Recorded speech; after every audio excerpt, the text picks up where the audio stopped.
मैं समझ सकता हूं उनकी पार्टी में विदेश का महत्व क्या है, मगर इसका मतलब ये तो नहीं है पार्टी की सारी चीजें यहां सदन में आकर थोपे। नमस्कार दोस्तों, लोकसभा में ऑपरेशन सिंदूर पर हुई चर्चा से एक बार फिर सामने आ गया कि कैसे राहुल गांधी और कांग्रेस पार्टी पाकिस्तान और चीन की गोद में बैठे हुए हैं।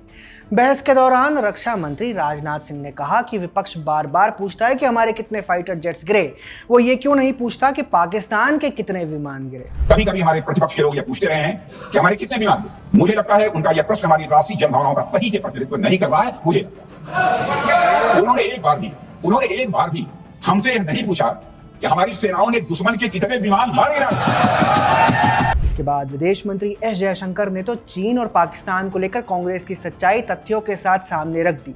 कांग्रेस बार बार कहती रही कि सीज फायर क्यों कर दिया। इसका जवाब देते हुए उन्होंने कहा कि ये सवाल वो पार्टी उठा रही है जिसने 26/11 के बाद पाकिस्तान पर कोई कार्रवाई नहीं की थी। Let me read out, sir, two excerpts from a book by the National Security Advisor of the UPA government. After 26/11, a chapter, there's a book called Choices. He says, on sober reflection and in hindsight, I now believe the decision not to retaliate militarily, but to concentrate on diplomatic, covert and other means was the right one for that time and place. This is what he says. जी हाँ दोस्तों, विदेश मंत्री S Jaishankar UPA के समय NSA रहे शिवशंकर मेनन की 2017 में लिखी गई किताब choices inside the making of India's foreign policy की बात कर रहे हैं। किताब में उन्होंने लिखा था कि 2008 में मुंबई हमलों के बाद मुरीद के और पाकिस्तान अधिकृत कश्मीर में स्थित आतंकी अड्डों को निशाना बनाने की बात चली थी, लेकिन कुछ नहीं हुआ। शायद इसीलिए कुछ नहीं हुआ क्योंकि ऐसा करने के आधिकारिक नेतृत्व के पास सचमुच पावर होनी चाहिए, जबकि हम सब जानते हैं कि प्रधानमंत्री मनमोहन सिंह तब एनएसी की अध्यक्ष सोनिया गांधी के अधीन काम किया करते थे। अब देश की सेना को अनाधिकारिक नेतृत्व तो ऑर्डर तो नहीं दे सकता। इसके साथ ही विदेश मंत्री एस जयशंकर ने शर्म अल शेख का जिक्र भी किया। In Sharm el-Sheikh, the then government and the Pakistani Prime Minister agreed terrorism is a main threat to both countries. Now, today, sir, people are saying, you know, America is hyphenating you, Russia is hyphenating you. That is what I heard Deepinder Huda ji say. Hello, you are hyphenating yourself.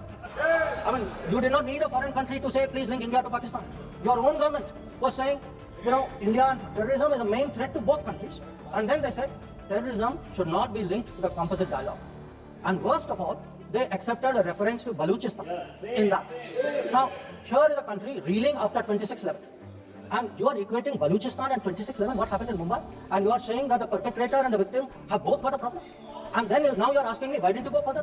People who did nothing are asking a government which did so much, saying, why didn't you do more? तो मुंबई हमले के एक साल बाद यानी 2009 में doctor Manmohan Singh ने Egypt के शर्म अल शेख में पाकिस्तानी पीएम सैयद यूसुफ रजा गिलानी से मुलाकात की और इसके बाद दोनों देशों ने एक ज्वाइंट स्टेटमेंट जारी किया था। साझा बयान में गिलानी ने बलूचिस्तान में आतंकी गतिविधियों का जिक्र भी किया। पाकिस्तान में इसे ऐसे पेश किया गया जैसे भारत ने स्वीकार कर लिया हो कि बलूचिस्तान ही की आतंकी गतिविधियों में उसका हाथ है। पाकिस्तान के साथ साथ विदेश मंत्री ने लोकसभा में चीन को लेकर भी कांग्रेस पर तीखा हमला बोला। उन्होंने याद दिलाया कि कैसे चीन ने सोनिया गांधी को ओलंपिक्स देखने के लिए बुलाया था। Some mention was made about visits, including my visit. Yes, I went to China. I went to China to make our position very clear about de-escalation, about trade restrictions, and about terrorism. I did not go to China for the Olympics. I did not go to China for secret agreements. I did not go. Sir, the House should know that people were watching Olympics when China was issuing stapled visas for people from Arunachal Pradesh and Jammu and Kashmir. This is the reality of China. जी हाँ, मुंबई हमले के समय ही सोनिया गांधी और राहुल गांधी साल 2008 के Beijing Olympic की opening ceremony में पहुंचे थे। मजे की बात यह है कि उस समय पाकिस्तान का interior security minister Rahman Malik था। वो बेनजीर भुट्टो और उसके परिवार का काफी करीबी था। भुट्टो परिवार और रहमान मलिक, इन दोनों से गांधी परिवार की मुलाकात बीजिंग में ओलंपिक के दौरान ही हुई थी। ये भी याद रखिए कि इसी वर्ष गांधी परिवार ने चीन की कम्युनिस्ट पार्टी के साथ कांग्रेस पार्टी के प्रतिनिधि के तौर पर एमओयू साइन किया था। और संयोग देखिए कि ऐसा ही एक एमओयू पाकिस्तान की पीपीपी की ओर से भुट्टो परिवार ने भी चीन की कम्युनिस्ट पार्टी के साथ साइन किया था। अब इन कड़ियों को आप स्वयं जोड़ लीजिए। 2008 का मुंबई हमला होता है, कांग्रेस की सरकार पाकिस्तान पर कोई एक्शन नहीं लेती। सोनिया राहुल को चीन बुलाया जाता है, भुट्टो परिवार से उनकी मुलाकात होती है, चीन की कम्युनिस्ट पार्टी के साथ गुप्त समझौता होता है। ये सब कुछ 2008 में होता है और 2009 में शर्म अल शेख में भारत एक तरह से पाकिस्तान के सामने सरेंडर कर देता है। ये सभी घटनाएं सिर्फ संयोग नहीं हो सकती। खैर, आगे बढ़ते हैं। विदेश मंत्री एस जयशंकर ने डोकलाम के दौरान कांग्रेस की भूमिका पर भी सवाल उठाए। Doklam crisis was on. The leader of opposition decided to get a briefing from whom? Not from the government, not from the MA, from the Chinese ambassador.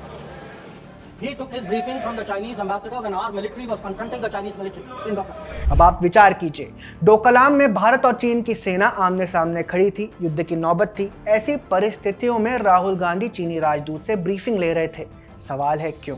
इस तरह देखा जाए तो चीन और पाकिस्तान की गोद में कांग्रेस पार्टी कई मौकों पर बैठी दिखाई देती है, चाहे वो मणिशंकर अय्यर का पाकिस्तान जाकर पीएम मोदी को हटाने के लिए कहना हो, चाहे ऑपरेशन सिंदूर के दौरान कांग्रेस नेताओं का देश के विरुद्ध प्रोपेगेंडा करना हो।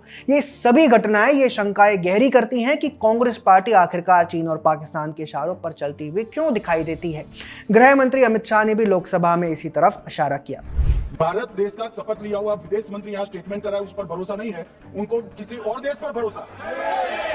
मैं समझ सकता हूं उनकी पार्टी में विदेश का महत्व क्या है, मगर इसका मतलब ये तो नहीं है पार्टी की सारी चीजें यहाँ सदन में आकर थोपे। भारत के विदेश मंत्री पर भरोसा नहीं करोगे? ओथ लिया हुआ व्यक्ति यहाँ पर बोल रहा है, ही इज रिस्पॉन्सिबल।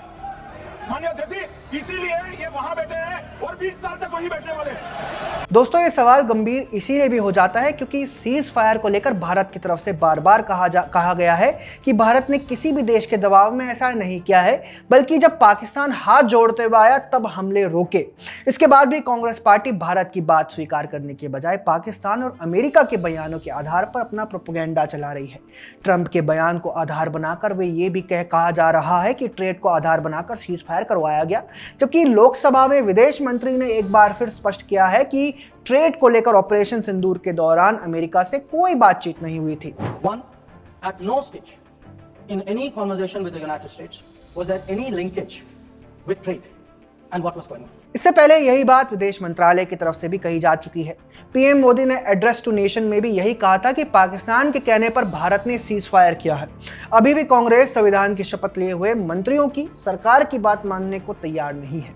इसके पीछे दो कारण दिखाई देते हैं। पहला तो ये हो सकता है कि कांग्रेस पाकिस्तान चीन की गोद में बैठी है और उन देशों का प्रोपेगेंडा उसे चलाना है। दूसरा ये कि कांग्रेस पार्टी को पद और गोपनीयता के शपथ की शायद कोई वैल्यू ही नहीं है। पद और गोपनीयता की शपथ का पालन करने का कल्चर कांग्रेस की सरकारों में वैसे भी कभी नहीं रहा है। याद कीजिए कैसे प्रधानमंत्री पद की शपथ मनमोहन सिंह ने ली थी, लेकिन सरकार सोनिया गांधी ने चलाई। उससे भी पीछे चले जाएं तो इंदिरा गांधी प्रधानमंत्री थी, लेकिन उनके बेटे संजय गांधी सारे फैसले लेते थे। ऐसे में शायद कांग्रेस आज भी उसी भ्रम में जी रही है जहां पद और गोपनीयता की शपथ का कोई महत्व नहीं होता।